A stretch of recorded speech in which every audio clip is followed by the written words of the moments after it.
안녕하세요. 차 교수와 Mathematics for Physics 멤버십 코스로 27번째 시간입니다.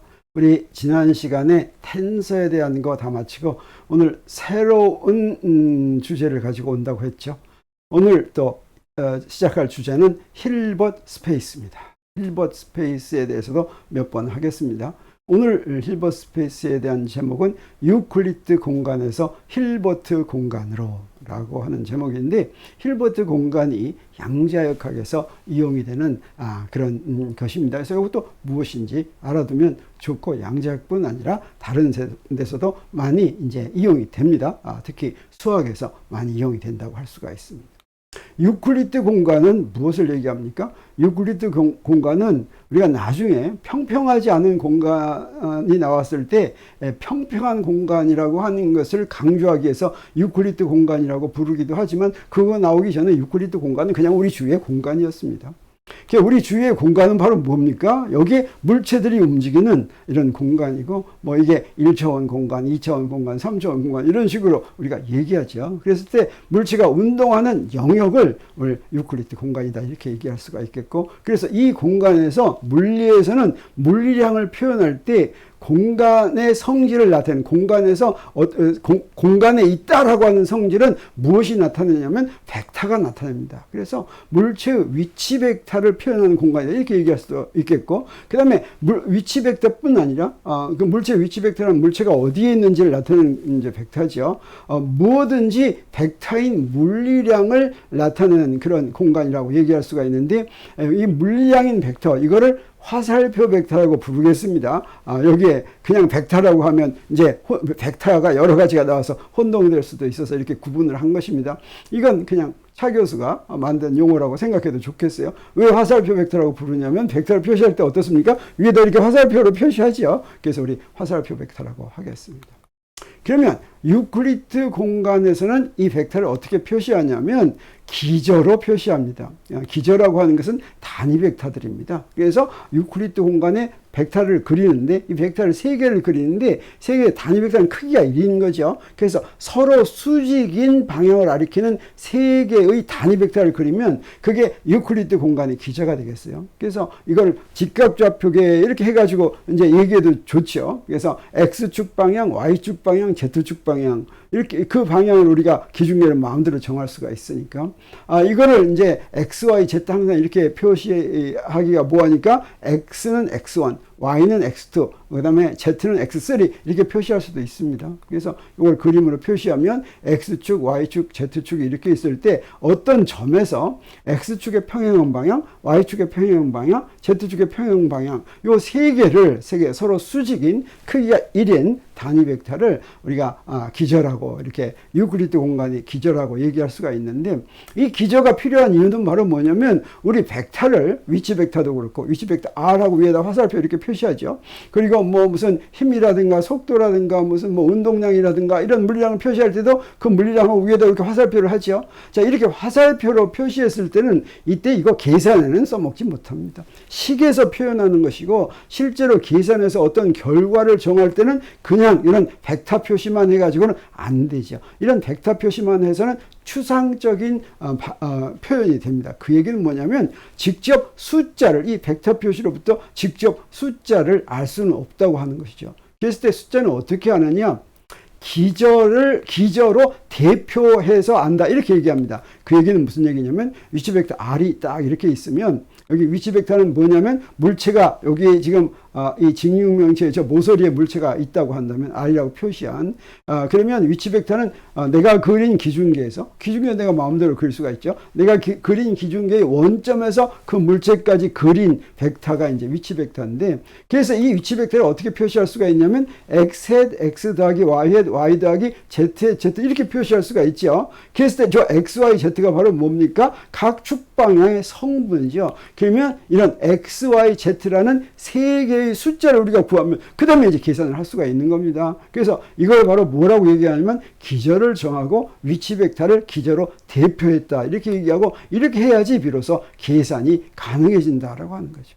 그러면 이런 세 개의 숫자는 항상 똑같냐면 그렇지가 않습니다. 기저에 따라서, 기저는 내가 마음대로 정할 수가 있고 어떤 방향을 향하는지는 그래서 기저에 따라 다를 수가 있는데, 이때 요거 표시할 때 x, y, z 이렇게 안 하고 우리 x1, y1, z1 이렇게도 쓰기로 했죠. 자, 이렇게 하면 이게 뭐가 좋냐면 이걸 간단히 더하기 표시로 이렇게 더하기 i는 1에서부터 3까지 xi hat xi 이렇게 표현할 수가 있습니다.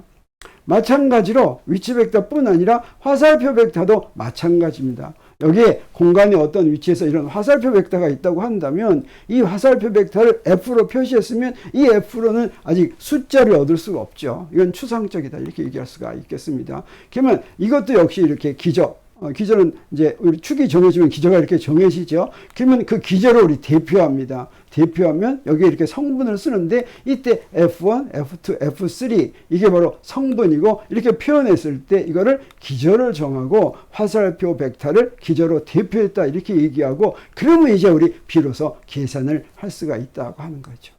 근데 아까도 얘기했지만 기저는 한 가지만 정의하는 게 아니라 조금 다른 방향으로 정해도 상관이 없죠. 그래서 기저의 조건을 만족하는 기저를 내 마음대로 정할 수 있다 이렇게 얘기할 수가 있습니다. 그 얘기는 무슨 얘기냐면 여기에 좌표가 이렇게 정했습니다. 그래서 기저를 하나 정해가지고 이렇게 이제 대표를 했어요. F를. 근데 우리 다른 기저를 정할 수도 있죠. 다른 기저는 어떻습니까? 여기 그림한 것처럼 X를 X1 프라임, X2를 X2 프라임, X3를 XZ 프라임 이렇게 다른 기저를 정하면 어떻게 되겠어요?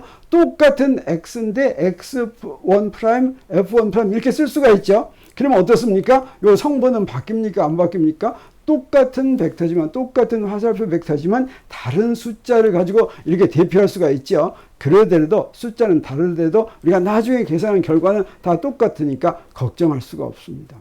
걱정할 필요가 없습니다.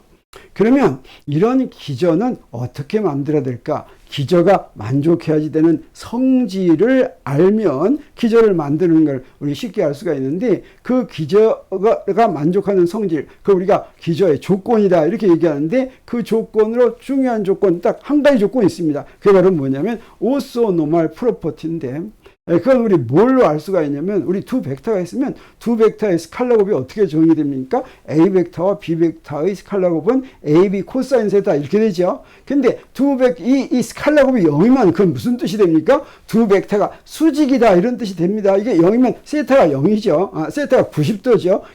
세타가 90도면 수직이다 이런 뜻인데 단위 벡터는 다 어떻게 되어 있습니까? 다 수직으로 되어 있죠. 그래서 x1 x1 그러면 똑같은 단위 벡터니 그건 1이 되죠. x1 x2 하면 이건 0이 되죠. 자, 이렇게 되는데 이걸 한꺼번에 표시할 수가 있습니다. 한꺼번에 표시하면 xi xj 이렇게 표시할 수가 있는데 이 xi xj를 간단하게 표시한 문자를 뭐라고 부르냐, 기호를 뭐라고 부르냐면 크로네커 델타라고 부르고 이렇게 크로네커 델타 ij 이렇게 표시할 수가 있고 요 관계 이건 기저가 만족해야지 되는 관계입니다. 이런 기저가 만족해야지 되는 관계를 뭐라고 부르냐면 오소노멀 프로퍼티다 이렇게 부릅니다.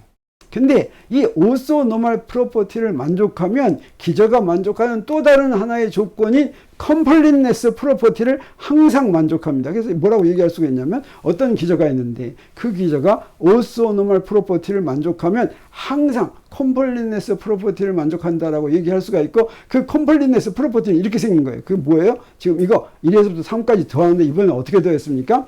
x1 x1 더하기 x2 x2 더하기 x3 x3 이렇게 했죠. 그래서 단위 벡터를 똑같은 걸 두 번 나란히 써가지고 다 더하면 그건 1이 되는데 이 1은 아이덴티티 연산자다 이렇게 얘기할 수가 있습니다. 이 1이 있으면 이거는 곱해도 똑같은 거 A에다가 1 곱하면 그냥 A가 되는 거예요. 이런 아이덴티티가 된다고 하는 것이죠. 자, 이건 오소노멀 프로퍼티에서 컴플리트네스 프로퍼티가 되는 것은 간단히 보일 수가 있습니다. 우리 아까 어떻게 했어요? 일반적인 벡터 F는 저렇게 기저로 전개할 수가 있죠.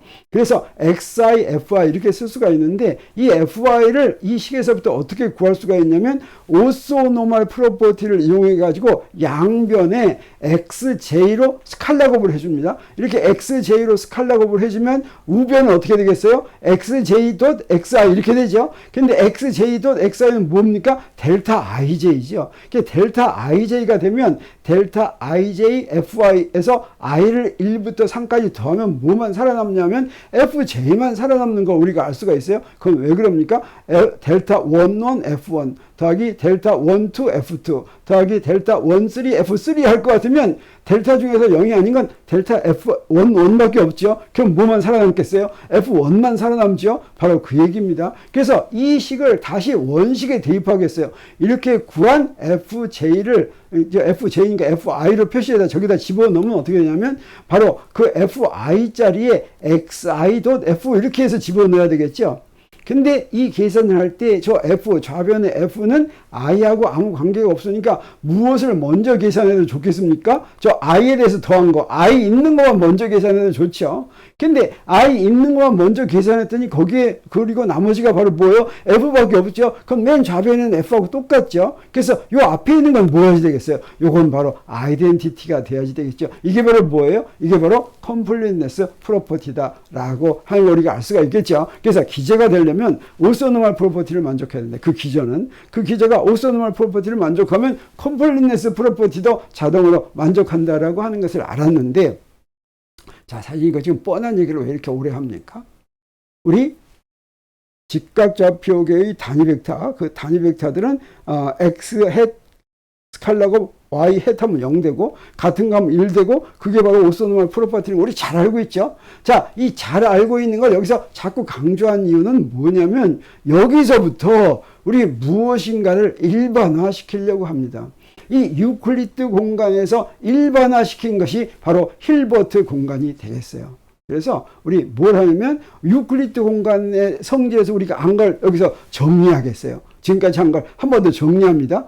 유클리드 공간의 역할은 뭐라고 그랬습니까? 화살표 벡터를 표시하는 공간이라고 했죠. 그러면 이 유클리드 공간은 어떻게 해서 정의된다고 했습니까? 그건 바로 기저를 정하면 정의가 된다고 그랬죠. 그러면 이 기저의 성질은 뭐라고 그랬습니까? 기저는 무엇만 만족하면 되냐면 오소노멀 프로퍼티만 만족하면 된다고 그랬죠. 그러면 우리가 필요한 컴플리넥스 프로퍼티를 따라서 만족하기 때문입니다. 그래서 이제 바로 이 유클리드 공간의 이 성질 중에서 어떻게 하려고 하냐면 꼭 필요한 거, 이걸 이제 확장을 시키려고 합니다. 근데 우리가 알고 있는 이 유클리드 공간은 몇 차원 공간입니까? 3차원 공간이죠. 기저가 3개밖에 없죠. 요걸 더 많은 수로, 임의의 차원으로 확장을 하려고 하는 거예요. 진짜 그런 세계가 있겠습니까? 없겠습니까? 진짜 그런 세계는 없습니다. 그래서 이거 확장을 해서 일반화시키는데 이건 그래서 추상적인 공간이다 이렇게 얘기할 수가 있고 수학적인 공간이다 이렇게 얘기할 수가 있습니다. 자, 그런데 우리 이런 것을 이제 우리 양자역학에 이제 적용을 하는데 바로 이런 힐버트 공간이 양자역학을 대표하는 그런 공간이 될 텐데 왜 그러냐면 양자역학의 세상은 우리가 볼 수가 없습니다. 우리가 우리 주위의 공간에서 보듯이 원자 내에서 전자가 왔다 갔다 하는 걸 우리 볼 수도 없고 기술할 수도 없습니다. 그래서 이거를 설명할 수 있는 그런 공간을 수학적으로 그렇지만 3차원 유클리드 공간의 특징은 다 가지고 있는 그런 공간을 여기서 만들려고 한다고 하는 것이죠. 그래서 어떻게 일반화시키느냐? 이 유클리드 공간의 역할과 마찬가지로 힐버트 공간의 역할을 이제 이야기합니다. 이때 유클리드 공간에서는 화살표 벡터를 표시하는 공간이라고 그랬죠. 힐버트 공간에서 표시하는 벡터는 다른 이름을 붙이겠어요. 캣 벡터. 그래서 이 캣 벡터는 저 화살표 벡터하고 뭐 거의 비슷한데 우리 이 캣이라고 부르는 이유는 요거 브라켓 해가지고 요걸 캣이라고 부릅니다. 앞에 이런 모양으로 된 거 여기 브라라고 하는 거예요. 그래서 이 캣 벡터를 표시하는 공간이다. 그러면 유클리드 공간의 정의는 기저를 정하는 거였죠. 그래서 힐버트 공간은 어떻게 정하느냐? 이거는 기저를 정하면 되는데 딱 3개만 있는 게 아니라 여러 개 있으니까 여기 알파 n, 알파가 기저의 종류를 얘기했어요. 그래서 n이 1도 되고 2도 되고 이런 거 하는 겁니다. 그래서 이런 기저를 정하면 힐버트 공간이 정해집니다. 지금 그게 뭔지 몰라도 상관이 없어요. 자, 이렇게 일반화시키고 확장을 한다고 하는 것입니다. 그러면 힐버트 공간의 기저의 성질은 뭐가 되겠습니까? 여기서 바로 유클리드 공간에서 얻은 이 성질을 그대로 갖다 씁니다. 무엇을 만족했어요? 오소노멀 프로퍼티를 만족했어요. 그래서 여기에 힐버트 공간의 기저 사이의 스칼라 곱이 바로 델타 ij, 여기서 이 경우는 델타 n, n''을 만족한다. 서로 오소노멀 오소고날 하는 건 서로 직교하고 노멀은 크기가 1이라 이런 뜻이겠어요. 그래서 오소노멀 프로퍼티를 만족하는데 이런 오소노멀 프로퍼티를 만족하면 자동으로 뭘 만족하겠습니까? 컴플리트네스 프로퍼티를 만족한다라고 하는 이 성질을 가지면 우리 힐버트 공간을 정의할 수가 있습니다. 힐버트는 어떤 사람이냐면 독일의 수학자였어요. 유명한 수학자입니다. 1862년에 나서 1943년에 죽었으니까 19세기 중반 후엽에 19세기 말에 좀 활동하고 20세기 초에 활동한 그런 사람이라고 할 수가 있겠습니다. 이렇게 생긴 사람인데 19세기 말 20세기 초 가장 위대한 수학자 중에 하나다. 이런 이야기를 듣고 있는 사람입니다. 그리고 이 사람은 자기가 거의 박사 받고 몇 년 빼고는 거의 대부분을 어디에서 근무했냐면 독일의 괴팅겐 대학교에서 공부했습니다. 독일의 괴팅겐 대학은 수학으로 유명한 대학입니다. 특히 이 괴팅겐 대학은 19세기에는 그 유명한 수학자 가우스, 디리클레, 리만 이런 유명한 수학자들이 괴팅겐 대학을 수학의 중심지로 이렇게 만들었습니다. 이 수학의 중심지의 이 명성을 이제 20세기 초까지 힐버트가 더 확고하게 그렇게 이제 이어간 게 이게 힐버트다 이렇게 얘기할 수가 있겠어요. 이게 독일 사람이니까 이름을 독일말로 힐베르트 이렇게 얘기하는데 힐베르트의 이름을 딴 공간은 이제 미국식으로 읽습니다. 그래서 영어식으로 읽어요. 그래서 힐버트 공간 이렇게 얘기하는 거죠. 이 사람이 수학에서 굉장히 많은 일을 했지만 그중에 몇 개만 얘기한다면 공리체계를 기본으로 한 기하학의 기초를 세웠다 이렇게 얘기합니다. 그리고 적분방정식에서도 시작했는데 20세기에 함수론이라는 수학의 분야가 나왔는데 그런 함수론의 탄생을 도왔다 이렇게 얘기합니다. 그리고 양자역학에서 얘기한 이런 힐버트 공간이라고 하는 새로운 무한 차원의 공간의 기초를 세워가지고 여러 가지 학문이 발달하는데 크게 도움이 됐고, 또 이 사람이 이제 일반인들한테 유명한 건 뭐가 있냐면 1900년에 파리에서 세계 수학자 대회가 이제 몇 년마다 한 번씩 열립니다. 여기서 당시에 풀리지 않은 수학의 연구과제 23개의 연구과제를 발표했습니다. 그리고 굉장히 오랜 기간 동안에 이 연구과제가 하나하나 풀리면서 수학이 이제 아주 크게 도약하면서 발전하는 그런 과정을 거쳤다고 하는 것이죠. 자, 그래서 오늘 이제 힐버트 공간에 들어가는 유클리드 공간에서 힐버트 공간으로 어떻게 일반화되었는가 하는 이야기를 했습니다. 유클리드 공간은 어떻습니까? 우리가 잘 아는 거죠. 이 유클리드는 우리 주위에서 바로 보면 잘 아는 공간입니다. 근데 우리 주위에서 보는 이 유클리드 공간은 무엇이 있으면 정해졌다 이렇게 얘기한다고 했습니까?